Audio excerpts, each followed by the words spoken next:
नगर panchayat धर्मजगर 3 open coal block से बिल्कुल घिरा हुआ है। पहला है ACCL, दूसरा है कर्नाटक पावर और तीसरा है शेरवन कोल ब्लॉक। एक चीज़ और बता दूं कि नगर पंचायत वार्ड नंबर 1 और 2 जो कि ACCL के ओपन कोल ब्लॉक से प्रभावित होंगे, क्या धर्मजगर का अस्तित्व बच पाएगा? प्रस्तावित ओपन और भूमिगत 16 कोल ब्लॉक से जंगली हाथियों का कैसा होगा विस्थापन, बड़ा सवाल है। वन मंडल धर्मजगर के जंगलों की कटाई से क्या होगा बेजुबान जंगली हाथियों के घरों का, जहां हर दिन लगभग 50 से 173 की संख्याओं में जंगली हाथियों का झुंड अलग अलग रेंजों में देखा जाता है। जब इतने बड़े पैमाने में जंगल काटे जाएंगे तो मानव जीवन पर कितना बुरा असर होगा, अभी भी हम सबको मिलकर सोचने की ज़रूरत है। साथियों नमस्कार, वन मंडल धर्मजगर के छाल और धर्मजगर में हम बताएंगे आपको 16 कोल ब्लॉक की सच्चाई। मेरे पीछे देख सकते हैं जो गांव है, ऐसे 52 ग्राम पंचायत इस कोल ब्लॉक से प्रभावित होंगे। क्या बच पाएगा आदिवासियों का अस्तित्व? हमारे साथ बने रहिए और अंत में इस वीडियो को अधिक से अधिक लोग शेयर करें ताकि आदिवासियों का अस्तित्व बच सके। साथियों नमस्कार, मैं सजल मधु छत्तीसगढ़ के रायगढ़ जिले के धर्मजगर ब्लॉक के एक छोटे से गाँव बायसी कॉलोनी से हूँ। मैं जहाँ पे अभी खड़ा हूँ, मैं आपको बता दूँ कि अभी यहाँ पे बहुत बड़े घने जंगल हुआ करता था और यहाँ पे हाथियों का जो झुंड है वो भी आवा जावा करता था। मेरे पीछे देख सकते हैं जंगल, यहाँ बहुत घने जंगल थे। यहाँ परियोजना भारतमाला राष्ट्रीय राजमार्ग 130A सेक्शन उर्गा से पत्थलगांव की दूरी तय करता है। इसमें अब तक 90.971 हेक्टेयर जमीन का अधिग्रहण किया जा चुका है। सबसे बड़ी बात बता दूं कि इसमें अब तक 21,690 पेड़ काटे गए हैं। तो आप सोच सकते हैं कि जो जंगली हाथी है आजकल इस क्षेत्र में बिल्कुल कम देखा जाता है, क्योंकि उसके आवाजावा का जो रास्ता है वो बिल्कुल बंद हो चुका है।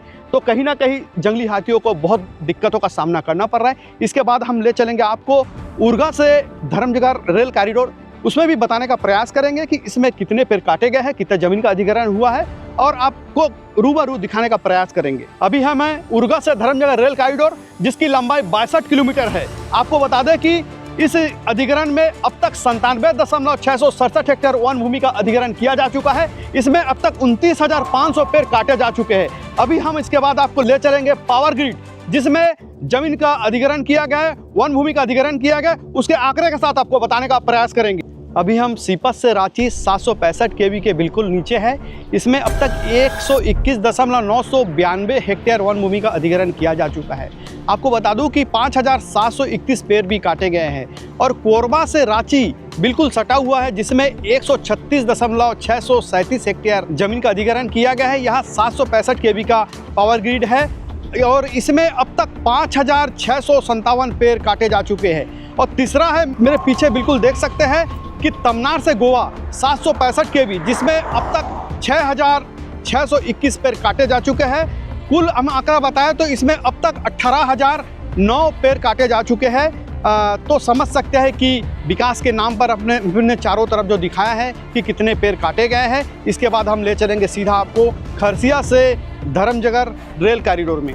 आप मेरे पीछे देख सकते हैं, यहाँ खरसिया से धर्मजगर रेल कॉरिडोर की दूरी तय करता है।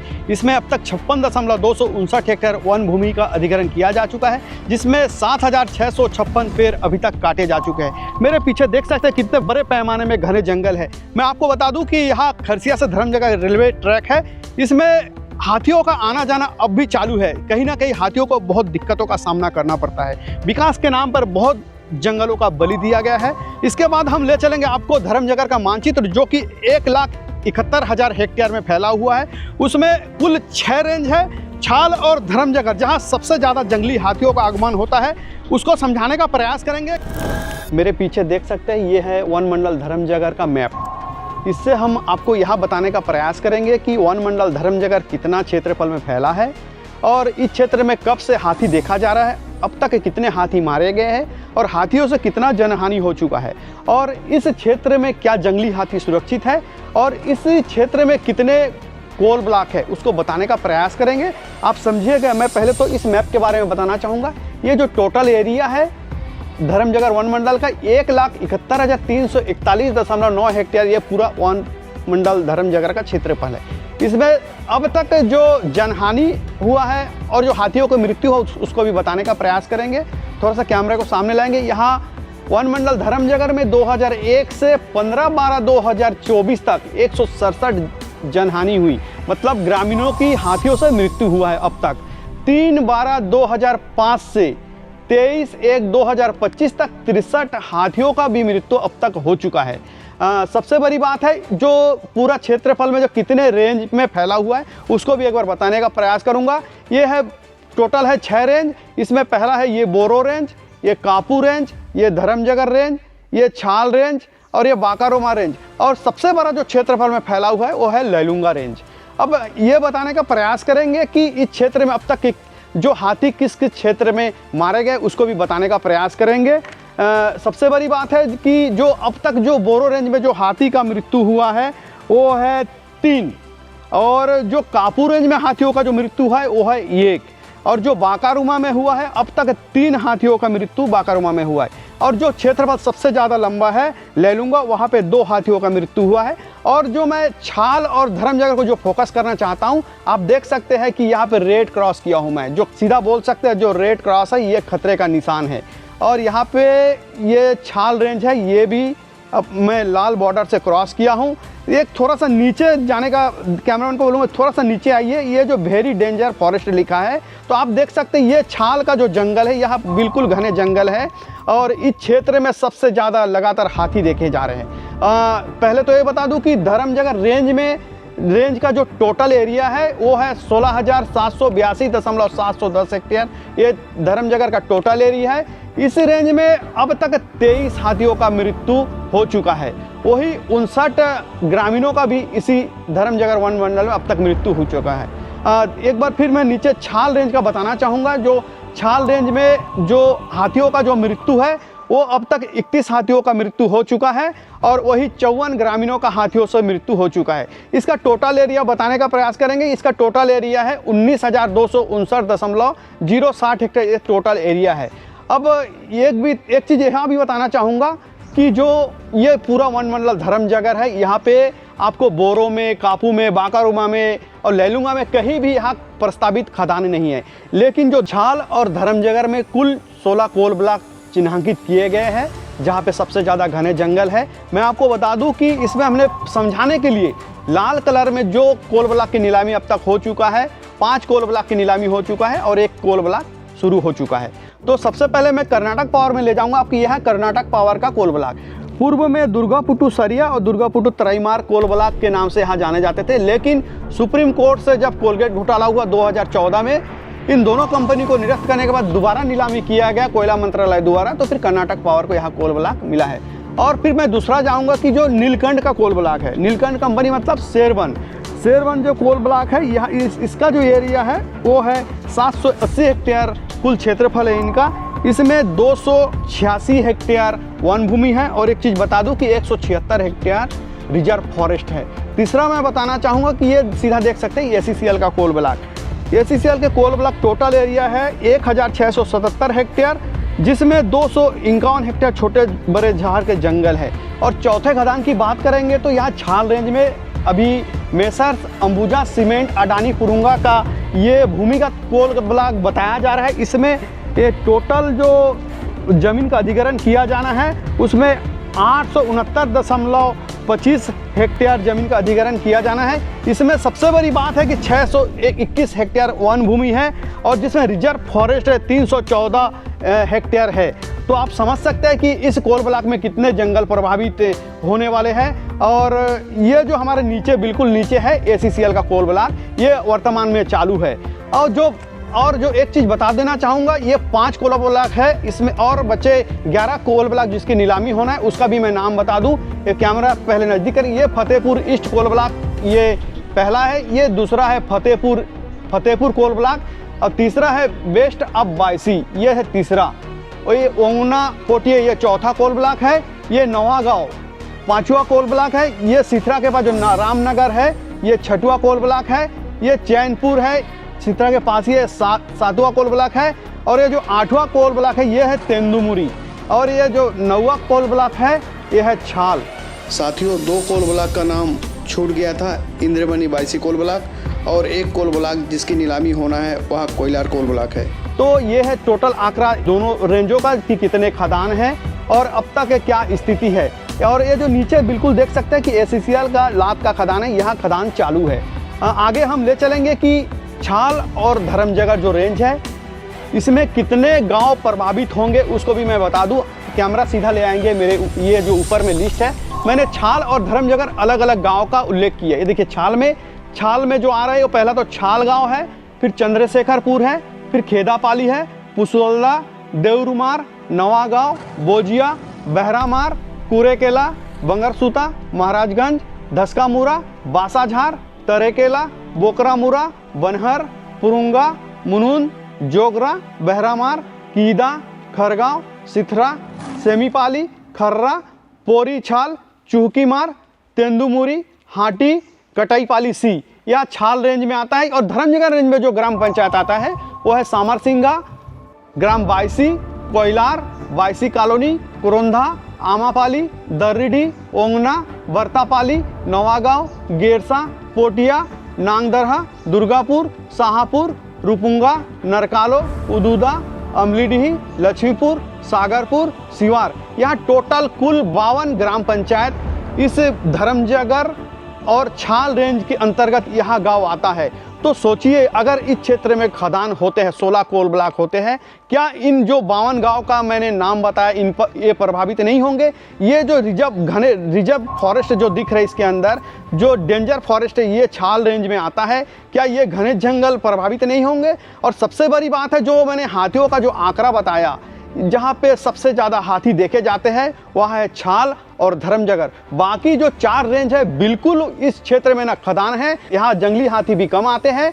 और ऐसे में क्या इस क्षेत्र में जो 16 खदान खोले जाने वाले हैं, जो प्रस्तावित है, जो 11 कोल ब्लॉक की अब तक नीलामी होना है, तो क्या इस खदान की नीलामी होना चाहिए? जो पेशा कानून बना है, पेशा के तहत सरकार को चाहिए कि आदिवासियों को जानकारी दे, उस कानून के बारे में जानकारी होना चाहिए। जब हम पेशा कानून के तहत ग्रामीणों को जानकारी देते हैं कि जल जंगल जमीन आपका है और जो जंगली हाथी है उसकी सुरक्षा के लिए जब हम बात करते हैं तो हम विकास विरोधी हो जाते हैं। क्योंकि जो कोल ब्लॉक देखे जा रहे हैं 16 कोल ब्लॉक, इसका हम विरोध करेंगे तो स्वाभाविक है कि उस पर इनाम मिलता है। जो इनाम मुझे मिला है मैं बता दूं, ये देखिए मुझे जो इनाम मिला है 2012 में, ये मुझे हिस्ट्री सीटर गुंडा बदमाश धर्मजगर पुलिस द्वारा मुझे बनाया गया। धर्मजगर के तत्कालीन थाना प्रभारी HP सिंह और GP बंजारे द्वारा कंपनी के साथ मिलकर मेरे खिलाफ 6 मामला दर्ज किए।